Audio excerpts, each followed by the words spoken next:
To'rtta beshta odam yig'ilib o'tiribdi. Kimnidir haqiqatan bor aybini eslashyapti. Gapirib beradi. Paloncha bilasam shunday qiluvdi. Sizlar shunday qiluvdi. G'iybat. 349-savol. Javob: Bismillahirrohmanirrohim. G'iybatning lug'atdagi ma'nosi bir narsaning ko'zdan to'silishidir. Ulamolar g'iybatni quyidagicha ta'riflaydilar. Jurjoniy aytadi: g'iybat insonning bor ayblarini uning yo'qligida zikr qilish. Aytaraman. G'iybat insonni bor aybini uni yo'qligida zikr qilish.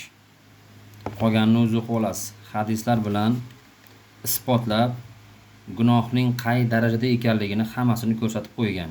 Endi 4-5 kishi yoki 4-5 ta inson yig'ilsa 2-3 soatlab nima haqida gaplashamiz? Allohning o'zi to'g'ri yo'l ko'rsatsin, hammamizga g'iybat qilishdan bizni asrasin. Juda ham og'ir, juda ham. O'qib chiqing.